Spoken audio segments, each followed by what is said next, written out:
I think it's very interesting though. Like I don't think that this is a sustainable movement.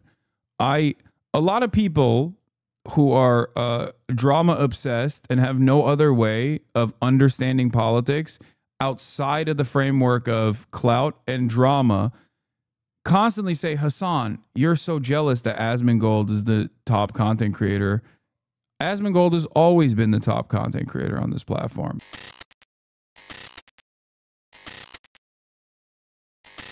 The Hasan Asmongold dichotomy is fascinating. The left's big streamer has a poli-sci degree and does real activism. Even then, he's pretty divisive on the left. The rights is a guy who played Warcraft and lives in rotten animal flesh who has something to say. Basically, Jesus to them. Genuinely floored how quickly Asmongold went from a guy they're unreasonably defensive to a genuine political thought leader. They actually worship this man who gags at the taste of water and sulks about women in video games not turning him on. Get their ideas from him. And I think now this is the new meta. I think there is like a unknown amount of hikikomoris living in the United States that spend every waking moment online. And now this is the new formation, the roach meta, the new meta of the online right, where it is not even, it doesn't even revolve around like discernible political opinions, but just pure culture of resentment. It's reactionary politics in its purest form. It is a simple mission of vengeance. Anything and everything that offends the sensibilities of liberals, whether it be literally like looking gross or behaving in a gross manner, that is seen as a virtue on the right. Okay? It's not even a revenge of the nerds, it's more so like a revenge of the grotesque, where being grotesque is now a virtuous thing, where it just showcases how real you are. Back in the day, being incredibly edgy was seen as currency online, currency to showcase how real you were, right? And then there was vice signaling, and then there's always been an anti-intellectual sentiment associated with this. But now there's something a little bit different than that. There's something on top of that. It is being grotesque.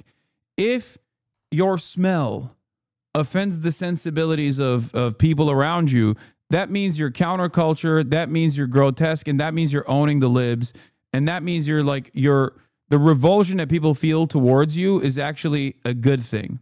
And that's where we arrived at. It's basically like Asmongold is the equivalent of a person who like shits himself in a crowded area only to turn around and go, haha, you guys are smelling my shit. You are owned. You are owned by being in my presence, if that makes sense. That is officially where we're at in American politics. It's anti-intellectual, which is held also as a virtue. Being against intellectual thought, being against logic and reasoning is seen as a virtue. Being as edgy and as reactionary and as right-wing and as bigoted as possible is seen as a virtue. This combined offend people. All of those things combined invoke a negative reaction from people, your enemies specifically. You left out the QAnon era. No, I briefly touched on it as well. QAnon and the anti-vaxxers as well. And it is, I think, snowballed into being as offensive as you possibly can be. I did not realize how much the alpha male narrative was perpetuated in media. It's honestly scary. Not about lot. I don't know. But that is where we're at. Officially. You sit on the internet in a panopticon of haters who watch your every move, dudes who can't watch themselves. Yeah. I think it's very interesting though. Like I don't think that this is a sustainable movement. A lot of people who are drama obsessed and have no other way of understanding politics outside of the framework of clout and drama constantly say, Hasan, you're so jealous that Asmongold is the top content creator. Asmongold has always been the top content creator on this platform. He's always been a bigger content creator than me. Him being the face of the modern online right is unironically a good thing. Because I still think that there are enough people that live in the normal world and not online, even though online is increasingly taking up more and more space in our lives, that there are still enough people who live in the normal world that find that shit to be utterly repulsive and disgusting, understandably.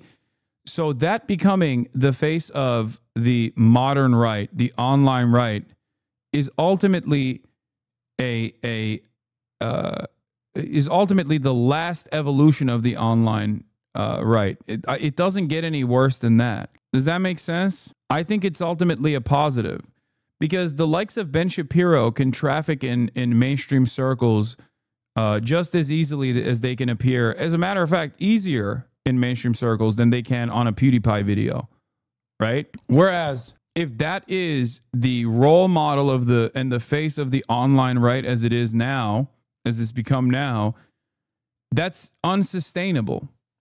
These are people who do not go outside. There is 0% chance that that is a sustainable, long-term right-wing movement. That's it. So a lot of people mistake me laughing about Asmongold being the top right-wing content creator, but considering that I have political convictions, unlike many of my naysayers, and don't simply care about the clout, even though that is what they project upon me, and I simply see charitability and even more relevance, broad relevance, as a vehicle to approach a larger percentage of the population in a friendly manner with my politics, with the hopes that I can change their minds, with the hopes that I can convince them. Because I have a grander in mind and political convictions that I care about more than anything else, that I see this as a wonderful gift, a wonderful natural evolution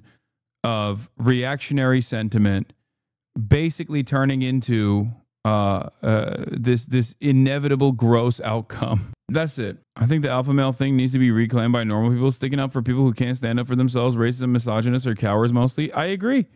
I say that all the time. It is no measure of a strong man to tackle the vulnerable, to go after people who have less than them.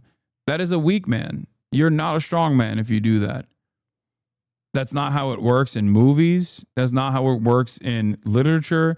That is never how it's worked in the real world. Like, can you imagine having a strongman character designed around like one of these alpha male podcasters? It's a joke. They're a fucking joke. That's not what Kiryu Kazuma would do. Exactly. Basically any Daily Wire movie. No, even in Daily Wire movies, they try to like present themselves as victims. This must be targeted at that interview earlier.